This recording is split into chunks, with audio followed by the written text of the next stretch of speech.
Hello students, this is lecture 3 of PSIR series. आज इस video में हम लोग प्लेटो के बारे में डिस्कस करेंगे। तो प्लेटो वाज डिसाइपल ऑफ सोक्रेटस और सोक्रेटस का बहुत इन्फ्लुएंस था प्लेटो के ऊपर। हमने सोक्रेटस के बारे में देखा लास्ट लेक्चर में। आज हम लोग प्लेटो के बारे में देखेंगे एंड देन फिर उनके डिसाइपल अरिस्टोटल के बारे में हम लोग पढ़ेंगे। तो Socrates, Plato as well as Aristotle, all three of them belong to Athens, the ancient city-state in Greece. Athens एक वक्त ग्रीस के तमाम सिटी स्टेट्स में सबसे ज़्यादा ग्लोरियस हुआ करता था। मतलब इकोनॉमिकली बात की जाए, मिलिटरली बात की जाए तो it was most powerful. But धीरे धीरे एथेंस का डाउनफॉल शुरू हो गया। सोक्रेटस के टाइम में ही एथेंस का डाउनफॉल शुरू हो गया था। Socrates also witnessed downfall of Athens. बाद में प्लेटो ऑल्सो विटनेस्ड इट कि एथेंस डिक्लाइन हो रहा है। प्लेटो की अगर बात की जाए तो he belong to family of aristocrats and initially he wanted to make career in politics, but बाद में उन्होंने फैसला किया कि he want to become philosopher. So Plato is known as a politician who turned philosopher. Hannah Arendt जो हमारे syllabus में हैं, एक थिंकर, इनके बारे में हम आगे पढ़ेंगे।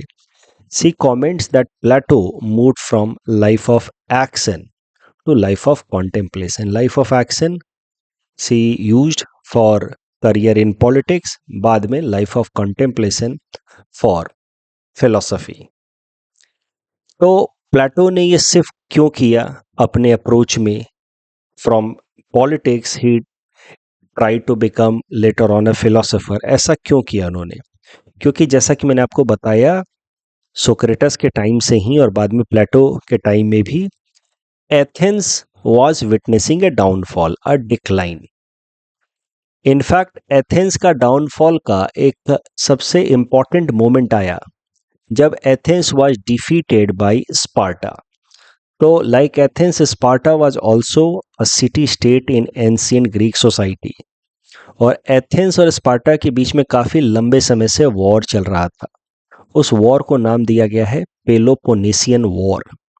This war continued for about 27 years from 431 BC to 404 BC and this war ended with defeat of Athens.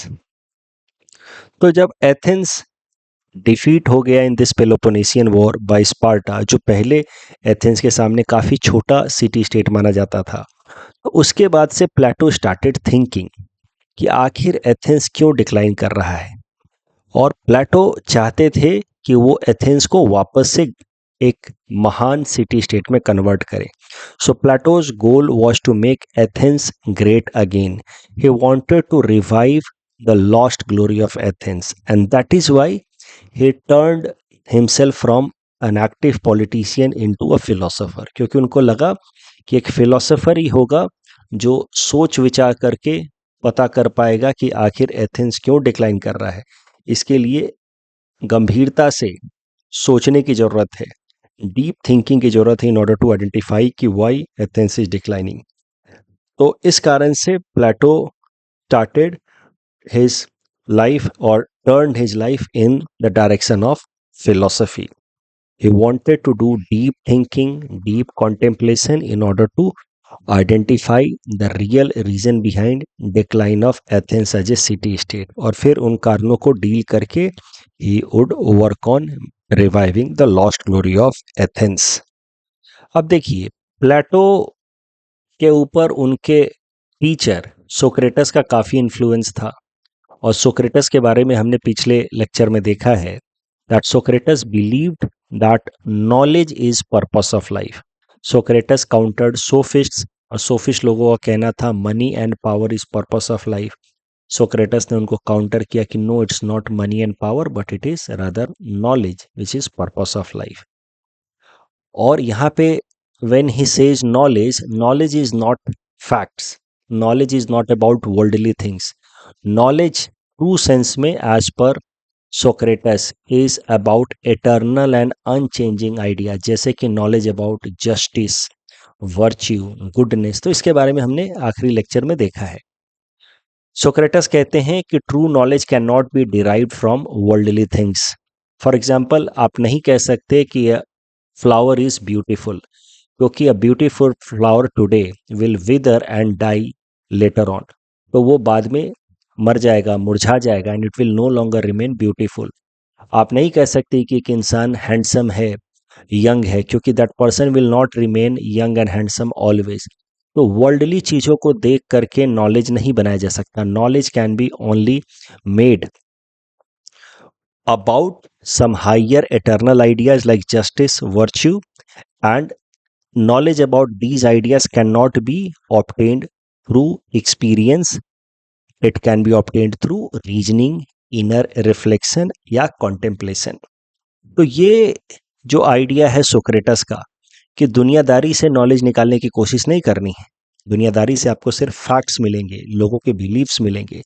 आपको अगर सही नॉलेज पाना है तो आपको इनर रिफ्लेक्शन करना होगा, रीजनिंग करनी होगी, और you will have to arrive at higher ideas. ये जो थिंकिंग थी सोक्रेटस की, इसका सबसे ज़्यादा इम्पैक्ट हुआ प्लेटो के ऊपर, और प्लेटो ने अपनी one of the most fundamental theory the on the basis of this idea only. और प्लेटो की उस थ्योरी का नाम है थ्योरी ऑफ आइडियाज, जिसको थ्योरी ऑफ फॉर्म्स भी कहते हैं। तो प्लेटो को पढ़ने की शुरुआत यहीं से होगी, प्लेटो की थ्योरी ऑफ आइडियाज से। And Plato's theory of idea is derive from Socratic concept of true knowledge. थोड़ा सा यहाँ पे मैंने फिलोसोफर किंग के बारे में भी, जो कॉन्सेप्ट है प्लेटो का, उसके बारे में यहाँ पे पासिंग रेफरेंस में बता दिया है। इस कॉन्सेप्ट के बारे में हम लोग आगे भी देखेंगे। प्लेटो ने अपने जीवन काल में देखा कि उनके टीचर सोक्रेटस का एग्जीक्यूशन किया गया इन अनजस्ट मैनर। उनको हेमलॉक दे करके एग्जीक्यूट कर दिया गया। तो इससे धीरे धीरे प्लेटो को एक रियलाइजेशन होने लगा कि डेमोक्रेटिक सिस्टम ऑफ गवर्नेंस जो एथेंस में था उस टाइम तक, ये सही तरीका नहीं है गवर्नेंस का, because democracy is actually rule of fools, because democracy में masses get power. So slowly Plato started to develop hatredness for democratic form of government, and over a period of time he arrived at an idea कि a state should be ruled by philosopher. Philosopher matlab a person who is having knowledge, highest amount of knowledge, and with this he came up with the institution या concept of philosopher king, which became one of the most fundamental concept in Plato's political philosophy, जिसके बारे में हम आगे देखेंगे। तो Socrates के execution के कारण प्लेटो कहीं ना कहीं डेमोक्रेटिक सिस्टम के अगेंस्ट हो गए, और फिर he later on gave his concept of philosopher king. ये हम लोग फिर आगे देखेंगे, coming back to this discussion, कि Socrates talked about true knowledge and true knowledge can be attained through reasoning, और इसी सोक्रेटस के आइडिया के बेसिस पे Plato gave his theory of ideas. तो प्लेटो का क्या है थ्योरी ऑफ आइडिया, जिसको कहा जाता है theory of forms also.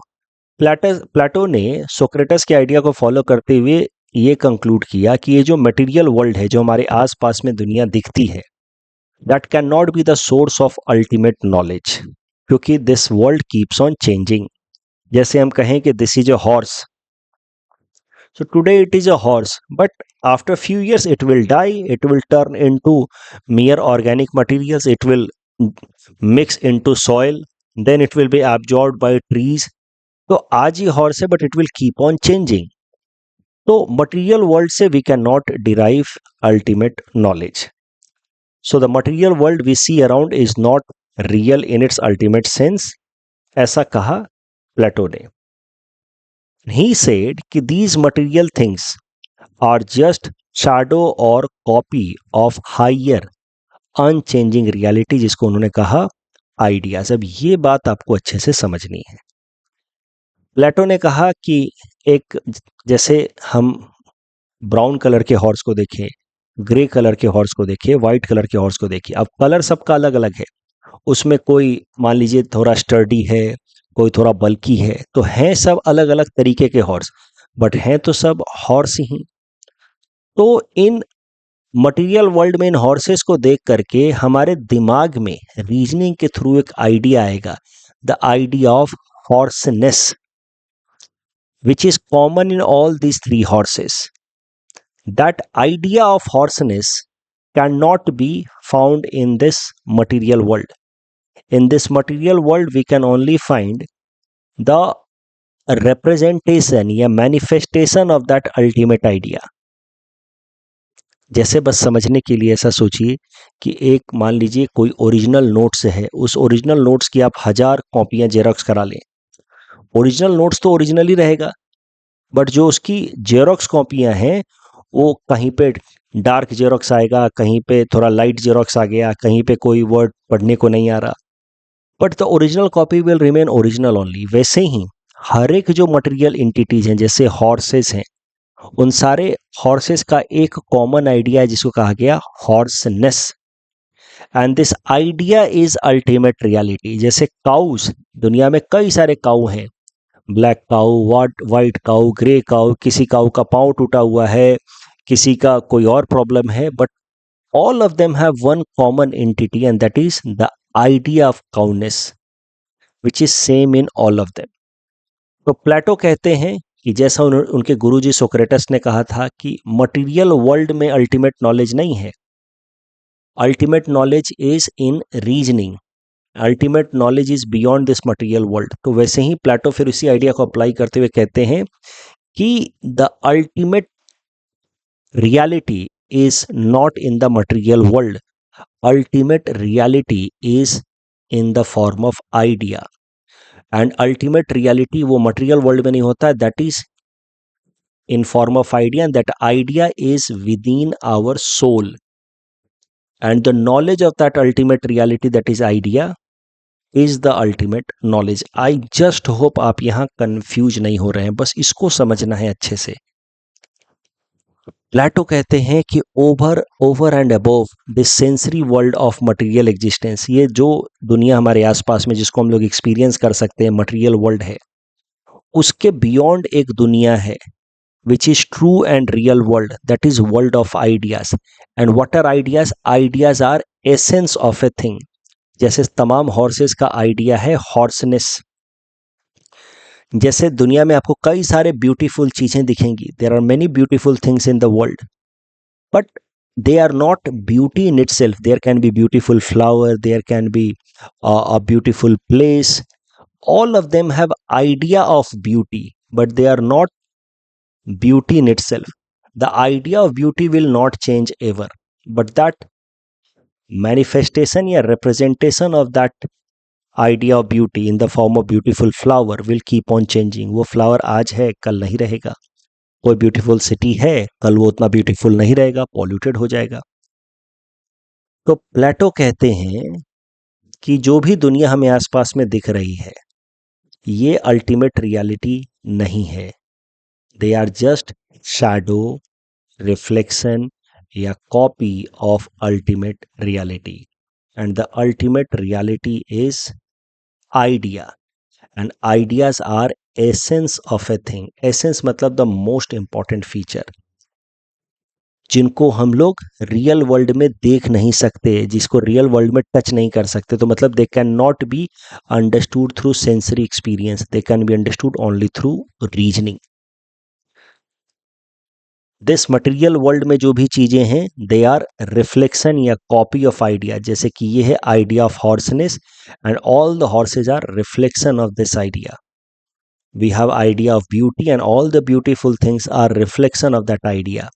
We have an idea of circularity. Real world में आपको एग्जैक्ट सर्कल नहीं मिलेगा. रियल वर्ल्ड में ऐसी चीज आपको नहीं मिल सकती जो एकदम प्योर सर्कल है, पूरी तरीके से गोल है. Idea of circularity is only in our thoughts, in our souls. And real world में you will have example of circularity which will close to a circle but not exactly a circle. तो ये थोड़ा सा complex concept है Plato का, जो Socrates के thinking को आगे ले जाते हुए प्लेटो ने दिया कि इस मटेरियल वर्ल्ड में there is no ultimate reality. The ultimate reality is in the form of ideas, and these ideas are actually not in the outside world, it is in our soul. The sense या feeling या knowledge of idea does not exist in outside world, it exist in our soul. The soul is the locus of ultimate knowledge, that is, soul is the locus of ideas. तो प्लेटो की अगर theory of ideas की अगर बात की जाए तो उसमें सोक्रेटस का तो इन्फ्लुएंस है ही, उसके अलावा पाइथागोरस का भी इन्फ्लुएंस है, because Pythagoras was the one who first of all gave the concept of immortality of soul western society में, कि सोल होता है हमारे अंदर, आत्मा होती है. तो प्लेटो ने कहा कि ये जो नॉलेज ऑफ आइडिया है it can not exist in material world. Idea या essence of thing can not exist in material world. So the sense of idea या knowledge of idea exist in our soul. तो Pythagoras ने soul का concept दिया और उस soul के concept का इस्तेमाल करते हुए प्लेटो ने कहा कि the knowledge of idea exist in our soul.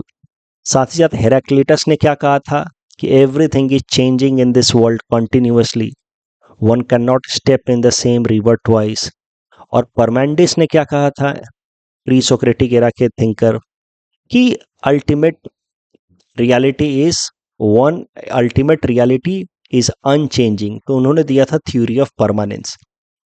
प्लेटो ने इन दोनों के आइडिया को मिला दिया और मिला करके अपनी दे दी theory of ideas and theory of material world. वो कहते हैं कि दोनों अपने अपने जगह पे सही हैं.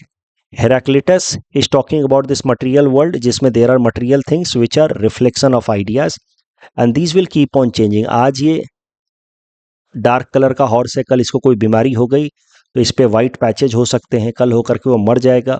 तो it will keep on changing. तो material world keeps on changing जैसा कि हेराक्लिटस ने कहा, but the idea of these entities will never change, जैसा परमेंडिस ने कहा. परमेंडिस का थ्योरी ऑफ परमानेंस, हेराक्लिटस का थ्योरी ऑफ फ्लक्स, दोनों को कन्वर्ज करके प्लेटो ने अपना कॉन्सेप्ट दिया theory of ideas which is ultimate reality which does not change, and theory of material world. Plato कहते हैं कि material world is reflection of idea. आपके आसपास में जो भी चीज़ें दिखती हैं, मोबाइल आपको दिखे तो आपके सामने 50 तरीके के मोबाइल होंगे, उन सब में कॉमननेस क्या होगा, mobileness, the sense of mobileness. तो इस तरीके से आप कह सकते हैं कि Plato gave his theory of ideas. Ideas are what, essence of a thing. Ideas के लिए दूसरा शब्द इस्तेमाल किया है प्लेटो ने, फॉर्म्स. एसेंस मतलब the most important feature of a thing. जैसे हॉर्स का आइडिया में हॉर्सनेस होगा, उस आइडिया में 4 लेग्स होंगे, इस तरीके का होगा and all. So this is Plato's theory of idea या theory of form which has been developed by Plato on the basis of basic ideas given by Socrates, that ultimate unchanging reality is true knowledge and it cannot be found in material world, it can be found only through reasoning. ये outside world में नहीं मिलेगा, reasoning के through मिलेगा, inside world में हमारे soul के अंदर ये नॉलेज पाया जाएगा. और प्लेटो ने उसके बेसिस पे कहा कि ultimate reality is ideas. Ideas are essence of a thing, मतलब most important feature of a thing. अपने थ्योरी ऑफ आइडिया को जस्टिफाई करने के लिए प्लेटो ने एक एलेगोरी भी दिया. एलेगोरी मतलब आप कह सकते हैं कि एक पैरेलल एग्जाम्पल भी दिया. उसको कहा जाता है एलेगोरी ऑफ केव. प्लेटो की एक बुक है the Republic which is considered as the classic in political philosophy, one of the earliest and most important book, इसीलिए इसको कहा जाता है क्लासिक. उस एलेगोरी ऑफ के उसके अंदर उस द रिपब्लिक में प्लेटो ने दिया है एलेगोरी ऑफ केव, यानी कि एक parallel example in order to explain his theory of ideas. उसमें प्लेटो कहते हैं कि मान लीजिए कि कुछ ऐसे लोग हैं प्रिजनर्स जिनको केव के अंदर ऐसे बांध करके रखा गया है इन चेन्स, और वो स्टार्टिंग से उन्होंने कभी भी बाहर की दुनिया देखी नहीं है. वो अपने जीवन के शुरुआत से ही इस तरीके से चेन में है इनसाइड द केव. उन्होंने कभी रियल पेड़ पक्षी देखे ही नहीं. अब उनके साथ क्या होगा कि बाहर की दुनिया की चीज़ों का जब भी रिफ्लेक्शन पड़ेगा केव के वॉल के ऊपर तो उनको लगेगा कि यही है अल्टीमेट रियलिटी. उनके लिए ये जो शैडो है वही उनको लगेगा कि अल्टीमेट रियलिटी है, यही है बर्ड. ये जो शैडो ऑफ ट्री है उनको लगेगा कि ऐसा ही होता है ट्री, क्योंकि उन्होंने कभी रियल ट्री को तो देखा ही नहीं. लेकिन अल्टीमेट रियलिटी तो अलग है, अल्टीमेट रियलिटी तो कलरफुल है, अल्टीमेट रियलिटी तो नेक्स्ट लेवल की है, उसमें तो एसेंस है। तो प्लेटो बेसिकली कह रहे हैं कि ये जो रियल ट्री है it is like an idea, essence of a thing, और उसका जो शैडो है it is like representation of the idea in material world. जैसे ये जो हॉर्सनेस है उसको इक्वेट कीजिए इस रियल ट्री से, और जो ये मटेरियल एग्जाम्पल है हॉर्सेस के उसको इक्वेट कीजिए इनके रिफ्लेक्शन से।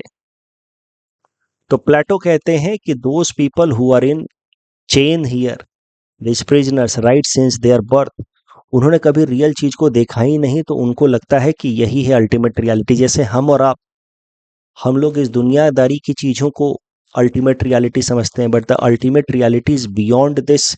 Ultimate reality is in the form of ideas, and ideas are essence of thing. We are in bondage, bondage here is in the form of ignorance, हम ignorant लोग हैं, हम वर्ल्डली चीजों को ही अल्टीमेट रियलिटी समझ लेते हैं, but these worldly things are not better than shadows. The ultimate reality is higher and that can be known only through reasoning. The ultimate reality is idea, जिसको represent करने के लिए यहाँ पे ये चीजें दिखाई गई हैं, बाहरी दुनिया के पेड़ पौधे जो अक्षर असल में कलरफुल हैं एंड ऑल। तो ये है प्लेटो का allegory of cave just to explain his theory of ideas. तो कहीं पासिंग रेफरेंस में आप अपने आंसर में लिख सकते हैं एलेगोरी ऑफ केव के बारे में एक दो लाइन। अब बढ़ते हैं आगे। तो प्लेटो ने कहा कि ultimate reality is idea, idea is essence of the thing, essence मतलब the most important feature of a thing. अब प्लेटो अपने इस थ्योरी ऑफ आइडिया को अप्लाई करते हैं in political systems, and that is why Plato is known as father of political philosophy. क्योंकि अगर Socrates की बात की जाए तो Socrates mainly emphasized on human conduct, कि what should be an ideal human conduct, एक आइडियल इंसान को कैसा होना चाहिए। And that is why Socrates is known as father of ethics, क्योंकि he focused more on human conduct, ethical behavior. लेकिन Plato ने अपने थ्योरी ऑफ आइडिया को पहले डिराइव किया। थ्योरी ऑफ आइडिया मतलब ideas ultimate reality which are essence of a thing, and then he applied theory of idea into political systems in order to identify what an ideal state should be. जैसे an ideal horse should be like the idea of horseness, right. Real world में कोई भी horse ideal horse तभी होगा जब वो इस idea of hoarseness के नजदीक होगा, उसके जैसा होगा। So in real world every horse is nothing but representation या shadow of this horseness only, but in order to become close and close to this ideality they have to be similar to, या very much similar to, exact similar तो नहीं हो सकता but very much similar to this horseness. तो Plato इस theory of idea को apply करते हैं इन पॉलिटिकल साइंस, और वो कहते हैं कि once we get an idea of an ideal state, अगर हमको एक आइडियल स्टेट के बारे में पता लग जाए कि वो कैसा होता है, what should be the essence of an ideal state, then we can make Athens close to that ideal state. जैसे आपको पता चल जाए कि एक आइडियल हॉर्स कैसा होता है, दूसरे शब्दों में कहें कि आपको हॉर्सनेस के बारे में पता चल जाए, फील हो जाए, और वो कैसे होगा, रीजनिंग के थ्रू पता चलेगा, तो फिर आप अपने घोड़े को उसके जैसा बना सकते हैं, उसको आइडियलिटी की तरफ ले जा सकते हैं।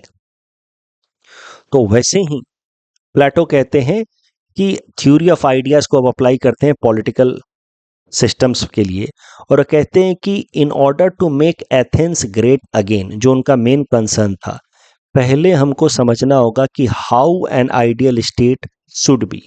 सो उसके लिए जरूरी है कि we should have an idea of an ideal state, और फिर हम एथेंस को उसके जैसा बनाएंगे ताकि हम एथेंस को ग्रेट बना सकें। और फिर सोचते सोचते रीजनिंग के थ्रू, क्योंकि idea of any thing can not B attend through sensory experience, उनको सेंस करके तो नहीं समझा जा सकता है, उसको सिर्फ रीजनिंग के थ्रू समझा जा सकता है। तो फिर प्लेटो ने रीजनिंग करते हुए he developed an idea of an ideal state.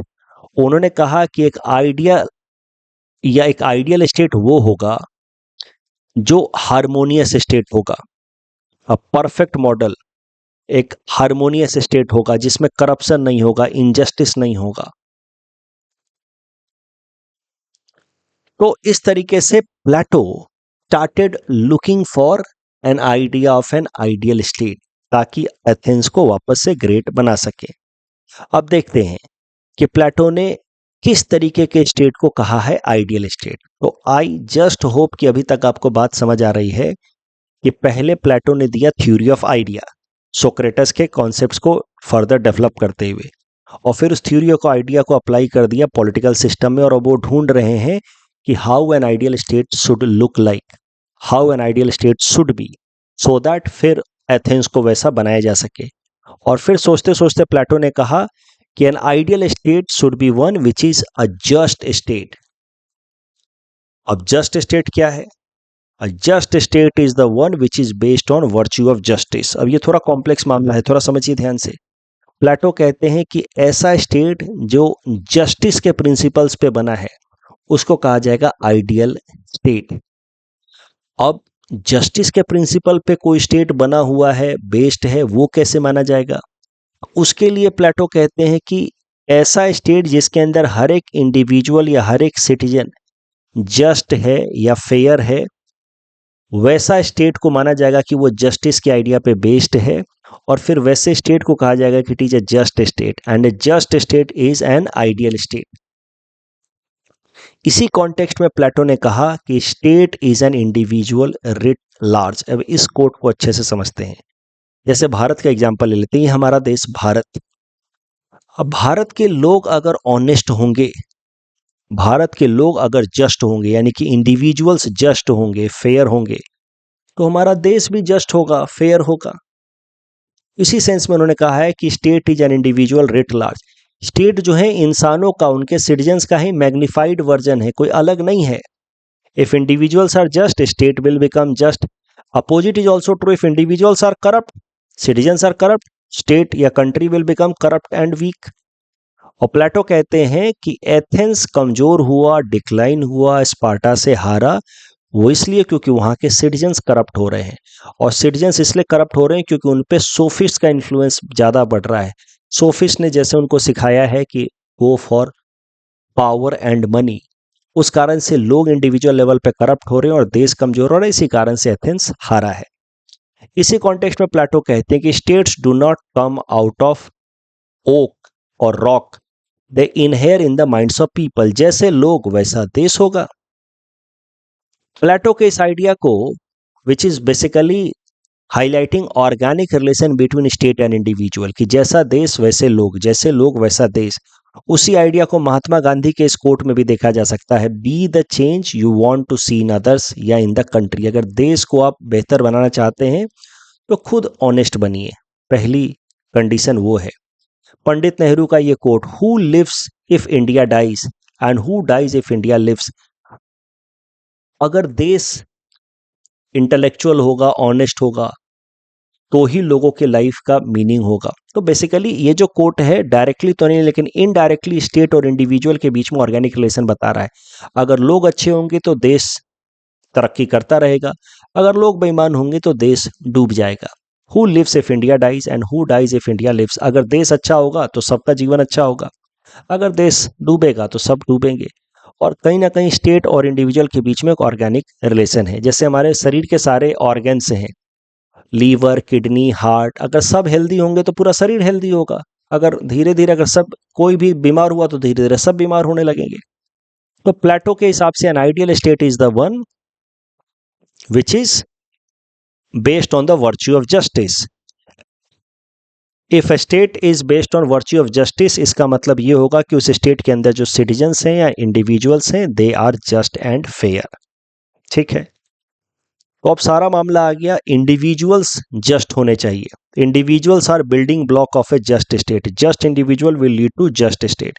जैसे मजबूत ईंट होगी तो बिल्डिंग अच्छी बनेगी, वैसे ही इंडिविजुअल जस्ट होंगे तो जस्ट स्टेट बनेगा। तो अब अगर जस्ट स्टेट बनाना है तो हमको समझना होगा कि एक जस्ट इंडिविजुअल या फेयर इंडिविजुअल कैसा होता है। तो now Plato gave his theory of just individual. I just hope आपको सीक्वेंस समझ आ रहा है। प्लेटो ने पहले दिया थ्योरी ऑफ आइडिया, आइडिया मतलब एसेंस ऑफ थिंग्स, और उस थ्योरी ऑफ आइडिया को अप्लाई किया इन पॉलिटिकल सिस्टम और वो ढूंढने लगे idea of an ideal state, और फिर वो कह रहे हैं कि एक आइडियल स्टेट वो होगा जिसके अंदर इंडिविजुअल्स आइडियल होंगे या जस्ट होंगे, और अब कह रहे हैं कि जस्ट इंडिविजुअल या आइडियल इंडिविजुअल्स वो होंगे जिनके सोल जो है वो बैलेंस में हो। अब ये क्या मामला है थोड़ा समझते हैं। So let us understand Plato's theory of just individual या आइडियल इंडिविजुअल। प्लेटो कहते हैं कि हर एक इंसान जो है वो बॉडी एंड सोल का कॉन्स्टिट्यूएंट है। बॉडी जो है वो it keeps on changing, so body से नहीं तय होगा कि इंसान कैसा है, एक इंसान आइडियल है या नहीं है उसके बॉडी से नहीं तय होगा। कोई ऊंचा हो सकता है, कोई छोटा हो सकता है, उससे नहीं तय होगा कि वो इंसान आइडियल है कि नहीं।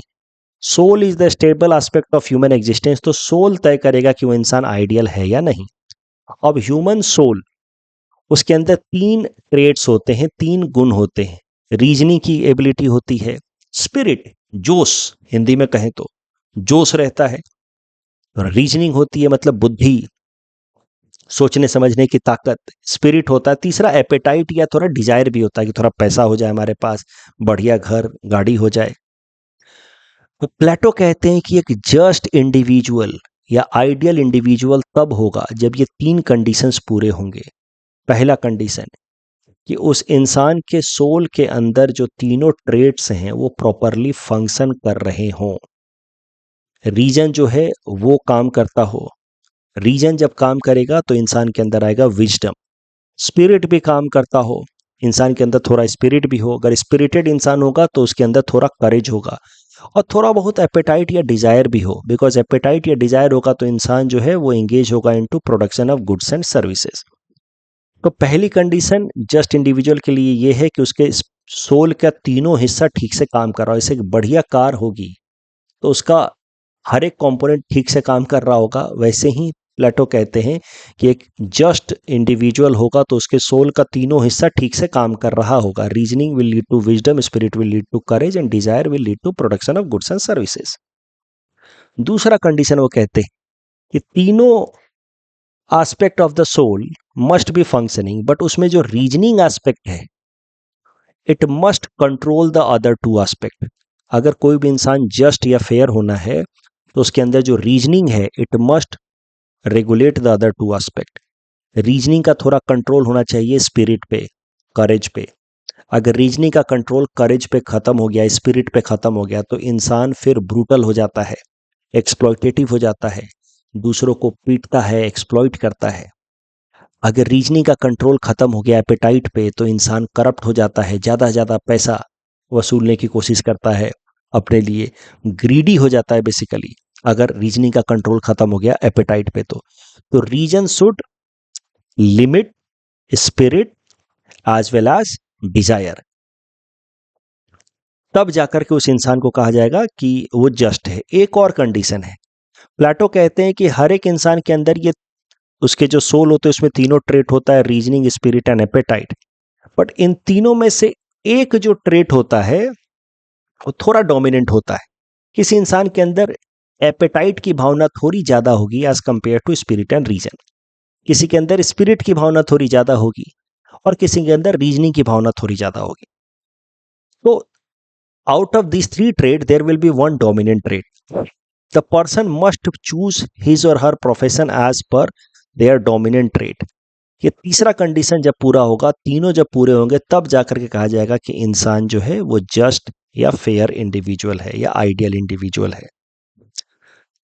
तो मतलब तीनों ट्रेड्स ठीक से काम कर रहे हो और रीजनिंग का कंट्रोल हो इनके ऊपर। रीजनिंग का कंट्रोल स्पिरिट के ऊपर और एपेटाइट के ऊपर होने का मतलब ये नहीं है कि reasoning itself becomes dominant trade. Reasoning का कंट्रोल है स्पिरिट के ऊपर, एपेटाइट के ऊपर, मतलब रीजनिंग बैलेंस कर रही है स्पिरिट एंड एपेटाइट को, बट उसके अंदर नेचुरली जो इच्छा आती है, डोमिनेंट ट्रेट आता है, वो डिजायर का आता है। तो ऐसे इंसान को जाना चाहिए बिजनेस में, ट्रेडर बनना चाहिए, जिसके अंदर नेचुरली इच्छा आती है, स्पिरिटेड इच्छा ज़्यादा आती है, करेज ज़्यादा आता है, बट रीजनिंग थोड़ा कंट्रोल में रखता है करेज को। वैसे इंसान को जाना चाहिए आर्मी में, और जिसके अंदर रीजनिंग ही अपने आप में एक डोमिनेंट ट्रेट है उसको हो जाना चाहिए पॉलिटिकल सिस्टम के अंदर, उसको बनना चाहिए bureaucrat, administrator and politician.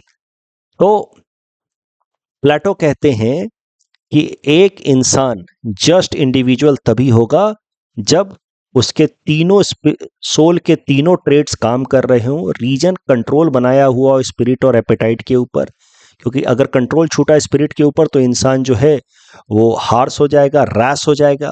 Apatite के ऊपर छूटा तो ग्रीडी हो जाएगा। लेकिन तीनों में से कोई एक ट्रेड डोमिनेंट होगा, उस हिसाब से उसको अपना प्रोफेशन चुनना चाहिए।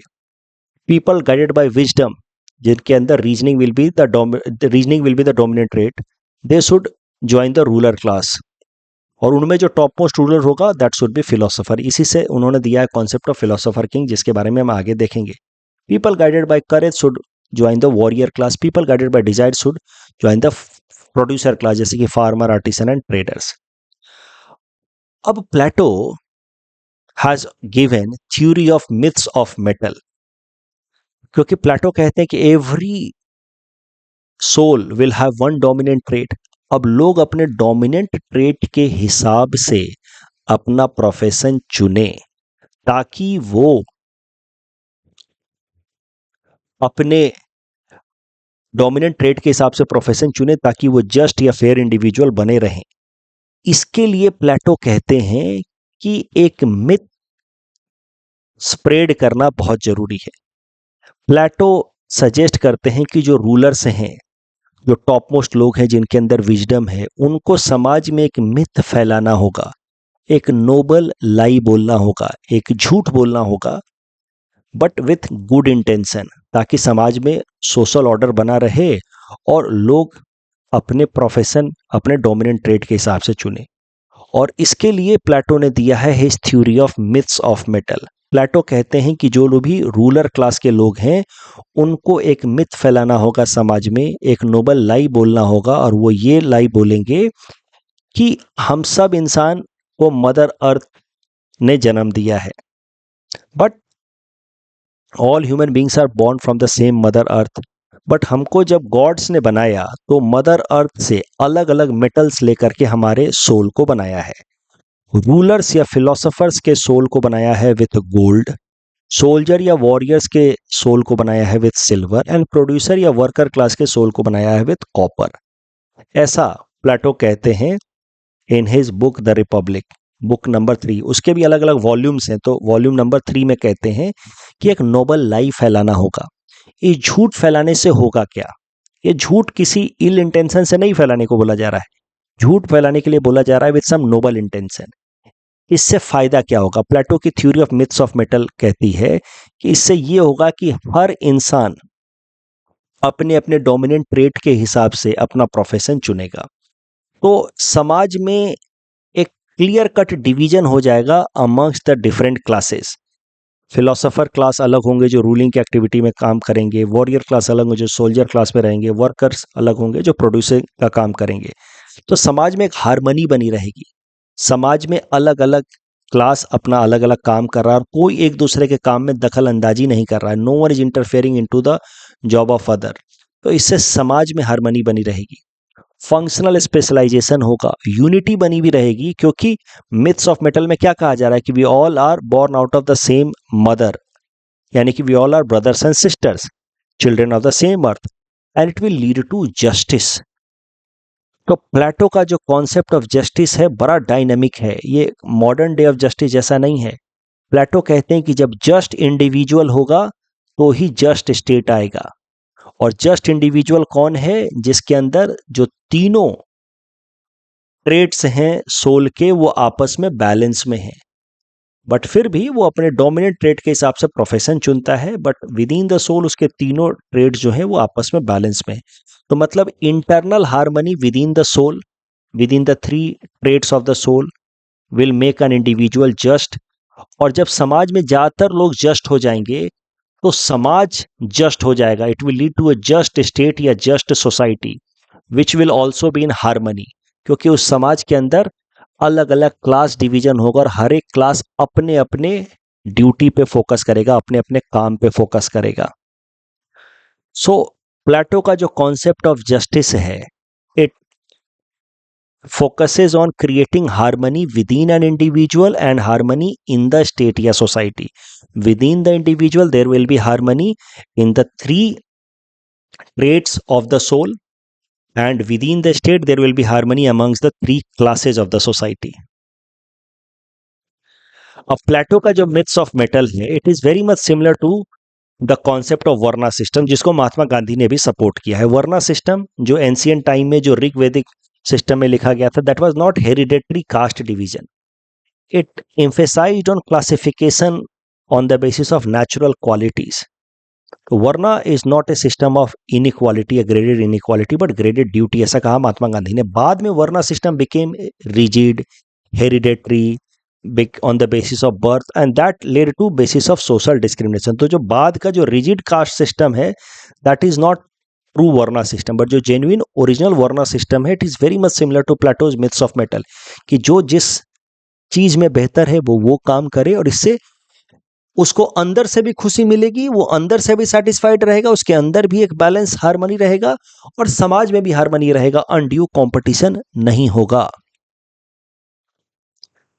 इस तरीके से प्लेटो ने मिथ्स ऑफ मेटल दिया, कहा कि ये मिथ्स फैलाना होगा, ये नोबल लाई बोलना होगा, ताकि लोग जस्ट हो सकें। जब लोग जस्ट होंगे तो स्टेट जस्ट होगा, जब स्टेट जस्ट होगा तभी जाकर के हमारा स्टेट महान बनेगा, और अपनी लॉस्ट ग्लोरी जो एथेंस की है वो रिवाइव हो पाएगी। प्लेटो की थ्योरी ऑफ जस्टिस अगर देखी जाए तो of course it is very much different from modern या कॉन्टेम्प्रोरी कॉन्सेप्ट ऑफ जस्टिस। जो मॉडर्न या कॉन्टेम्प्रोरी कॉन्सेप्ट ऑफ जस्टिस है, जिसको हम अभी फॉलो करते हैं, it is based on the idea of fairness in distribution of rights, opportunities, resources. It focuses on equality before law, individual freedom की बात करता है। मॉडर्न कॉन्सेप्ट ऑफ जस्टिस जिसको हम लोग कोर्ट के अंदर मेनली फॉलो करते हैं, it focuses on this idea कि punishment for wrong doing must be just and lawful. आपको अगर किसी क्राइम के लिए सजा मिल रही है तो वो फेयर तरीके से मिले, एक नियम के तहत मिले, इसी के लिए कहा जाता है क्रिमिनल जस्टिस सिस्टम। तो ये सब है modern concept of justice. Fairness हो इन डिस्ट्रीब्यूशन, जैसे रिजर्वेशन की पॉलिसी है तो that is also brought in with the goal of ensuring justice, because it ensures fairness in distribution of opportunities and resources. तो इस तरीके से मॉडर्न कॉन्सेप्ट ऑफ जस्टिस तो ऐसा है, बट प्लेटो का जो कॉन्सेप्ट ऑफ जस्टिस है, which he has given in this book the Republic, it is very different from the modern concept of justice. वो कहते हैं कि जस्टिस दो लेवल पे होगा, justice within the individual, इंसान अपने डोमिनेंट ट्रेट के हिसाब से पहले प्रोफेशन चुने, उसके अलावा उसके अंदर के जो तीनों सोल के अंदर जो ट्रेट्स हैं वो बैलेंस में रहें, तब जाकर के इंडिविजुअल को कहा जाएगा कि वो एक जस्ट इंडिविजुअल है। तो जस्टिस पहले इंडिविजुअल के अंदर होनी चाहिए, ऐसा प्लेटो कहते हैं। उसका तीनों trait of the soul function करे, reason should lead to wisdom, spirit should lead to courage, and appetite should lead to production, but reason should be able to balance the other two, and the person must choose profession as per his or her dominant trait. ये है Platonic concept of justice. So justice first of all will be attained at the individual level, and once every individual becomes just, then state will also become just, and that is why he says just individual is building block of just state. अब प्लेटो की जो theory of justice है ये क्या है वो तो आप समझ गए, and it is very much different from the modern conception of justice, वो भी आप समझ गए। लेकिन ये प्लेटो की थ्योरी ऑफ जस्टिस डेवलप कैसे हुई है, किस बेसिस पे प्लेटो ने थ्योरी ऑफ जस्टिस दिया है, वो भी समझते हैं। तो Plato has used dialectical method to give his theory of justice. उन्होंने जो बुक लिखी द रिपब्लिक, उसमें उन्होंने थ्योरी ऑफ जस्टिस को धीरे धीरे डेवलप किया है, और बाद में जाकर के उन्होंने दिया है कि ये होना चाहिए जस्टिस। ऐसा नहीं कि उन्होंने आउटराइटली आकर के कह दिया कि ये है जस्टिस। प्लेटो ने क्या कहा है कि any higher knowledge should be attain on the basis of reasoning, जो उन्होंने अपने गुरुजी सोक्रेटस से सीखा था। सोक्रेटस ने क्या कहा, the true knowledge is about justice, knowledge of higher values like justice is true knowledge, and that can be attain only through reasoning. इसके लिए सोक्रेटस ने मेथड दिया था एलेंकस मेथड।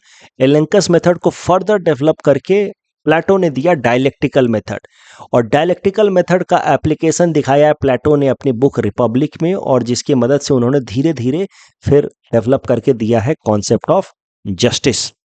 तो what is dialectics of Plato which he has used in his book the Republic, जिसको कहा जाता है डायलेक्टिकल मेथड।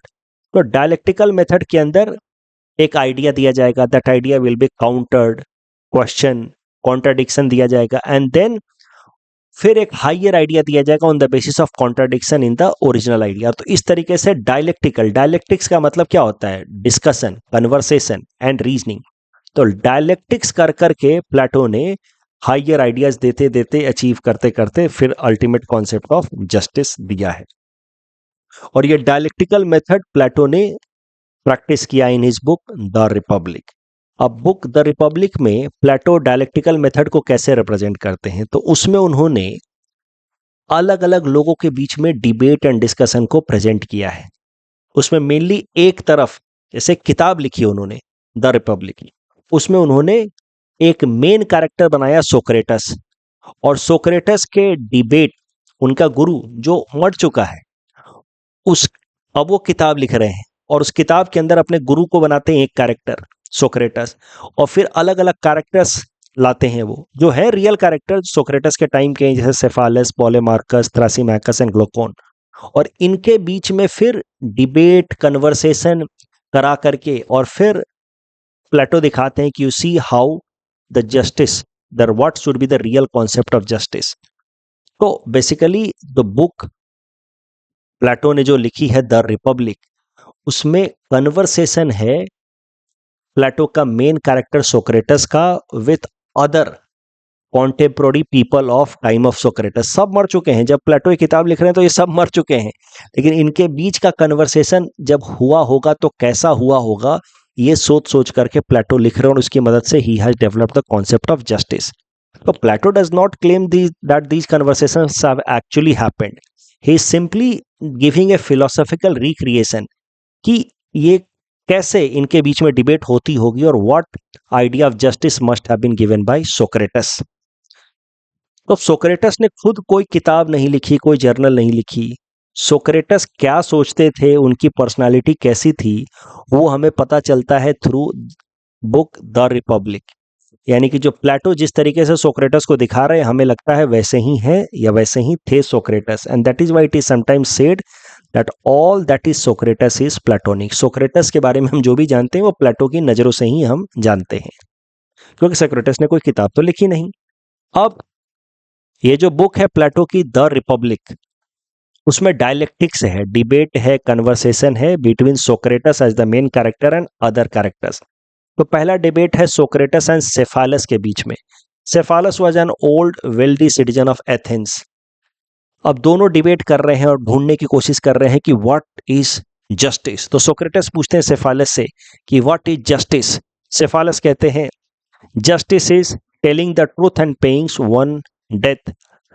सच कहना और अपने कोई पुराने उधार हैं तो वापस करना, इसको जस्टिस कहा जाएगा। सोक्रेटस काउंटर कहते हैं कि अच्छा एक बात बताओ, अगर तुम्हारा कोई दोस्त पागल हो गया है, if your friend has gone mad, और उसने पहले तुमको कोई वेपन दिया था, क्या तुम वो वेपन वापस करोगे उसको? Will you return that weapon to your friend if that friend has gone mad? तो सेफालस ने कहा नो, वो किसी और को नुकसान पहुंचा सकता है। तो फिर सोक्रेटस ने कहा in this case paying one debt is not justice, तो that means this definition of justice is not universal one. इस तरीके से सेफालस की बात को काट दिया सोक्रेटस ने। ये शॉर्ट में मैंने बताया है, ये डिबेट डिस्कशन के बेसिस पे। फिर दूसरा डिबेट है सोक्रेटस एंड पॉलीमार्कस के बीच में, who is son of Cephalus. Polemarchus कहते हैं कि देखो मेरे हिसाब से justice is helping one's friend and harming one's enemies. अपने दोस्तों की रक्षा करना, दुश्मनों का विनाश करना। सोक्रेटस कहते हैं कि एक बात बताओ यार, is it actually possible to understand या नो कि who is your true friend? क्या सच में संभव है ये? लोग मन में क्या सोच रहे हैं ये जानना संभव नहीं है। हो सकता है कि ऊपर ऊपर से कोई दोस्त दिखता हो, अंदर से तुम्हारा दुश्मन हो। और फिर सोक्रेटस कहते हैं, इस डिबेट में लिख प्लेटो रहे हैं, सोक्रेटस कैरेक्टर कहता है कि how can harming someone be justice, चाहे वो एनिमी ही क्यों ना हो। तो इस तरीके से पॉलीमार्कस का भी आर्गुमेंट रिजेक्ट हो जाता है। फिर आता है थ्रैसिमैकस, वो एक सोफिस्ट थिंकर है, और सोफिस्ट लोगों का तो सिंपल सा फंडा है कि the purpose of life is money and power. तो थ्रैसिमैकस कहता है कि justice is the interest of the stronger. सरल भाषा में कहें तो माइट इज राइट। अब ये बात समझने के लिए आप ऐसे समझिए कि थ्रासिमैकस कहता है कि अगर एक शेर हिरन को मारता है जंगल में तो उसको इनजस्टिस नहीं, उसको जस्टिस कहा जाएगा, क्योंकि नेचर ने शेर को पावरफुल बनाया है, हिरन को कमजोर बनाया है शेर के सामने। तो the lion is acting as per his nature and he is following natural law, he is killing the deer and that is why इसमें कुछ भी इनजस्टिस नहीं है, रादर इट इज जस्टिस। तो सोफिस्ट आदमी तो हमेशा मनी और पावर को ग्रैब करना ही मकसद होना चाहिए, और जो पावरफुल है वो अपने पावर का यूज करे, लोगों को हैरास भी करे तो भी वो जस्टिस है, ऐसा ही मानता रहा है। तो सोक्रेटस के सामने थ्रासिमैकस जो एक सोफिस्ट थिंकर है, और माइंड इट, सोफिस्ट कैसा सोचते थे वो हमें डायरेक्टली सोफिस्ट से सुनने को नहीं मिलता है, प्लेटो के थ्रू सुनने को मिलता है। तो सोफिस्ट के साथ भी हो सकता है इनजस्टिस हुआ हो, सोफिस्ट एग्जैक्टली ऐसा ना सोचते हो, लेकिन उनके आइडियाज को थोड़ा क्रूड तरीके से रखा हो प्लेटो ने। तो कहते हैं कि थ्रासिमैकस होता तो सोक्रेटस के साथ ऐसा डिबेट करता कि justice is interest of the stronger, might is right, जिसकी लाठी उसकी भैंस। भाई जो पावरफुल है वो गरीब आदमी को पीटता है तो वो जस्टिस है, उसमें इनजस्टिस जैसा कुछ नहीं है। अब सोक्रेटस काउंटर करते हैं। सोक्रेटस कहते हैं कि देखो यार, ऐसा नहीं होना चाहिए। एक ट्रू रूलर वैसा वो होना चाहिए जो लोगों का भला सोचे, ना कि सेल्फ इंटरेस्ट देखे। जस्टिस का मतलब समाज में हार्मनी होनी चाहिए, ना कि कन्फ्लिक्ट। जो तुम कह रहे हो उससे तो कन्फ्लिक्ट होगा, गरीब आदमी हरास होगा, परेशान होगा। तुम कह रहे हो कि जंगल के अंदर शेर हिरन को मारता है वो जस्टिस है, but we don't live in jungle ना, we are civilized people. Socrates says to Thrasymachus कि what is does not define what ought to be. दुनिया में क्या हो रहा है वो इस बात को निर्धारित नहीं करेगा कि क्या होना चाहिए। Justice is what ought to be, not what is. Socrates कहते हैं कि true ruler should make just, एक जो ट्रू रूलर होगा या एक जस्ट स्टेट होगा वो कानून बनाएगा to protect the interest of all, specially the weaker and the poor. तो सोक्रेटस थ्रासिमैकस की बात को भी काट देते हैं कि अरे यार तुम कैसी बातें कर रहे हो, जस्टिस का मतलब सबका साथ सबका विकास, और उसमें भी जो गरीब कमजोर पिछड़ा है उसका विकास उसका साथ। ऐसी बात कर दी है सोक्रेटस ने। और सोक्रेटस ने कहा कि तुम भी बेकार की बात कर रहे हो यार थ्रासिमैकस, ऐसा नहीं होना चाहिए जस्टिस का कॉन्सेप्ट। अब आता है ग्लॉकोन। ये जो है थ्रासिमैकस की आर्ग्यूमेंट्स को आगे लेकर के जाएगा। ग्लॉकोन वैसे तो सीधा सीधा कोई सोफिस्ट नहीं है, बट ग्लॉकोन कैसा है, ये अब सोक्रेटस को फंसाने की कोशिश करेगा। ऐसा लिखा है प्लेटो ने अपनी बुक द रिपब्लिक में। ग्लॉकोन इन चारों में सबसे समझदार है। और अभी तक सोक्रेटस क्या कर रहे थे, so far Socrates was explaining what justice is not. Cephalus ने कुछ कहा कि ये है जस्टिस, ने रिजेक्ट कर दिया, ये तो नहीं है। पोलेमार्कस ने कहा, उन्होंने कहा ये तो नहीं है। थ्रासिमैकस ने कहा ये है जस्टिस, सोक्रेटस ने वो भी रिजेक्ट कर दिया। लेकिन ग्लॉकोन ने ऐसा आर्ग्यूमेंट रखा थ्रासिमैकस के ही बातों को आगे थोड़ा सा फॉरवर्ड ले जाते हुए, जिस कारण से सोक्रेटस को डिटेल में एक्सप्लेन करना पड़ा what justice is, and that led to ultimate development of the concept of justice. So Socrates और ग्लॉकोन के बीच में जो डायलेक्टिक है, it is the main dialectic. अभी तक Socrates was explaining what justice is not, now he will explain what justice is. Glaucon क्या कहता है, ग्लॉकोन की बातें समझते हैं। ग्लॉकोन कहता है कि अच्छा एक बात बताओ सोक्रेटस, तुम तो थ्रासिमैकस को यह कह रहा था कि एक जस्ट स्टेट का काम होता है, एक जस्ट रूलर का काम होता है कि वो कानून बनाए और उस कानून की मदद से कमजोर और पिछड़े हुए लोगों को प्रोटेक्ट करे। सोक्रेटस ने कहा हाँ। अब ग्लॉकोन पूछता है एक बात बताओ ईमानदारी से, जो आदमी अभी कमजोर है, पिछड़ा हुआ है, अगर वो मजबूत होता तो क्या वो खुद कमजोर लोगों को पीटता कि नहीं, उसको एक्सप्लॉइट करता कि नहीं? ऐसा कह रहा है ग्लॉकोन। ग्लॉकोन कह रहा है कि मैं बताता हूं, सुनो और सुनो। हर आदमी जस्ट या फेयर तब तक है जब तक वो खुद पावरफुल नहीं है।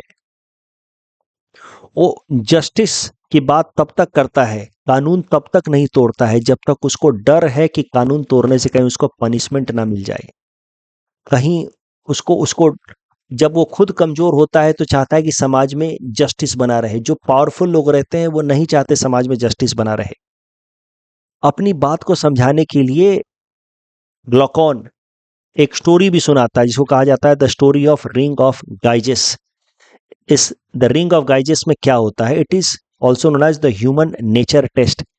एक सेफर्ड को एक ऐसी रिंग मिल जाती है जिसको पहनने से वो इनविजिबल हो जाता है।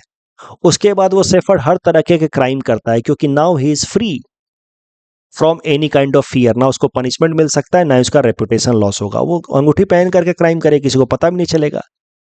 तो ग्लूकॉन क्या कहता है इससे कि देखो, इंसान जस्ट लॉ, फेयर लॉ इसलिए मानता है, इसलिए फॉलो करता है क्योंकि उसको लगता है कि उससे उसको फायदा हो रहा है।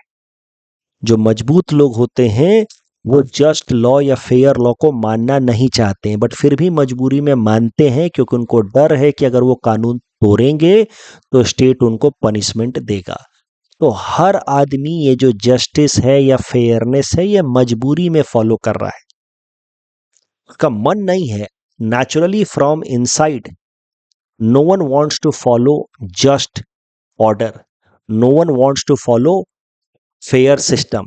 Everyone wants to break law and everyone wants to have a brutal power and exploit others.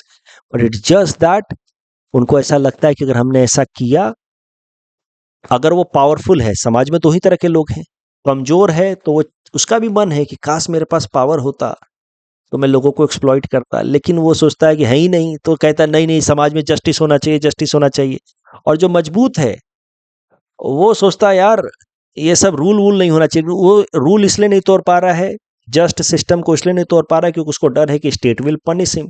अगर पनिशमेंट का डर हटा दिया जाए या कमजोर को भी पावर दे दिया जाए तो एवरीवन विल फोकस और everyone will be inclined towards injustice rather than justice. तो ग्लूकॉन कहता है कि इससे यह पता चलता है कि justice has been imposed over अस।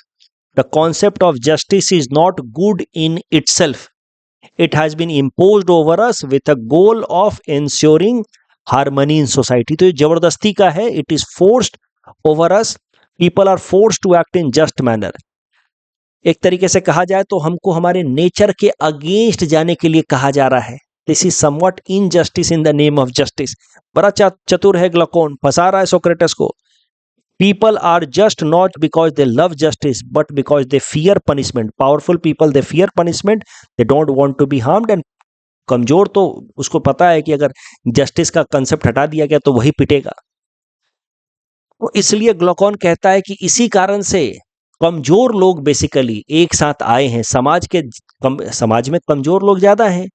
अब वो ज्यादातर कमजोर लोग जो हैं समाज के अंदर, उनकी संख्या है ज्यादा, वो मिल करके सोशल कॉन्ट्रैक्ट करके उन्होंने स्टेट बनाया है और स्टेट को काम दिया है कि तुम जस्टिस बनाओ, जस्टिस प्रिवेल करो थ्रू लॉ। और इस कारण से जस्टिस प्रिवेल हो रहा है। बट कोई भी जस्टिस चाहता है नहीं। कमजोर आदमी डर से जस्टिस को फॉलो कर रहा है, डर ऑफ मजबूत आदमी, और मजबूत आदमी स्टेट के डर से जस्टिस को फॉलो कर रहा है। तो इस तरीके से Glucon presents idea of a social contract theory in indirect manner, जो बाद में कई सालों के बाद 15-16 सेंचुरी में जाकर के हॉब्स अच्छे से रखेगा। तो हॉब्स के बारे में हम लोग आगे पढ़ेंगे। तो ग्लूकॉन का कंक्लूजन है कि people would do injustice without getting caught, everyone would do injustice. तो एक तरीके से ग्लूकॉन ने सोक्रेटिस को फंसा दिया कि भैया जिसको तुम जस्टिस कह रहे हो वो असल में जस्टिस नहीं, मजबूरी है। मजबूरी में लोग फॉलो कर रहे हैं, अदरवाइज मौका मिले तो सब इनजस्टिस करना चाहेंगे। अब इस पे जवाब देता है सोक्रेटिस और इस पे लंबा रिप्लाई है। बुक 2, 3, 4 में बस इसी पे जवाब है और इसी जवाब को देते देते concept of justice has been developed by Socrates. Socrates कहता है कि देखो, जस्टिस दो लेवल पे होता है। Justice at the level of state या society. Justice at the level of state या सोसाइटी तब होता है जब समाज के तीन जो मुख्य ग्रुप हैं वो अपने अपने ड्यूटी पे फोकस करेंगे। Rulers focus on thinking and leading the society, soldiers and guardian class focus on protecting the state, workers and producer class focus on trade, farming, craft, etc. And justice is done when everyone focuses on their own duty. That leads to harmony in the society when everyone is doing for which they are best suited for. तो ये होगा state level पे justice या society level पे justice. But state या society level पे justice तभी होगी जब इंडिविजुअल अपने लेवल पे जस्ट हो या फेयर हो। State is individuals writ large, याद है ना प्लेटो ने कहा था, कहता है कि जस्ट इंडिविजुअल वो होगा जो रीजन, करेज और डिजायर को बैलेंस में रखे। तो ये सब बातें आप पहले देख चुके हैं, ये सब मैंने आपको पहले बता दिया है। अब मैं बता रहा हूं कि ये कब डेवलप हुआ, कैसे डेवलप किया इसको प्लेटो ने थ्रू डायलेक्टिकल मेथड। तो ये सब बातें तो मैंने ऑलरेडी बताई हैं कि जस्ट इंडिविजुअल और उसके 3 फीचर होंगे तब जाकर के जस्ट स्टेट बनेगा। बट कैसे ये कॉन्सेप्ट ऑफ जस्टिस डेवलप हुआ है वो मैं बता रहा हूं। तो लॉकॉन के साथ डिबेट करते हुए 3 किताबें लिखी, उसमें उन्होंने कहा कि स्टेट होगा जब उसमें हार्मनी होगी तो जस्ट स्टेट होगा, और इंडिविजुअल्स हाँ अपने लेवल पे जस्ट होंगे, और इंडिविजुअल अपने लेवल पे जस्ट तब होंगे जब उनके तीनों जो सोल के ट्रेट हैं, रीजन, करेज एंड डिजायर, वो फंक्शनल हो, और reason is able to limit courage and desire, plus people choose their profession as per their dominant trait. तो it will lead to harmony. Harmony at the level of state where everyone is focusing on their own work, कोई दूसरे के काम में टांग नहीं अड़ा रहा। And harmony at the level of individual where every person is doing activity in which that person is good. आपको एप्टीट्यूड आपका है वर्कर क्लास का, आपके अंदर एपेटाइट की फीलिंग ज्यादा है, तो आप बिजनेस करेंगे, आपको अच्छा लगेगा। अब मुकेश अंबानी को आईएएस ऑफिसर बना दो, और डॉक्टर एपीजे अब्दुल कलाम को बॉर्डर पे भेज दो, एक बढ़िया मेजर कर्नल टाइप आदमी को जिसके अंदर करेज या एपेटाइट की, साम मानेकशॉ साहब को बोलो कि आप बिजनेस करो, तो वो सब अंदर से परेशान हो जाएंगे, नहीं हो जाएंगे? सबके अंदर डिसहार्मनी आ जाएगी, नहीं आ जाएगा इंडिविजुअल लेवल पे?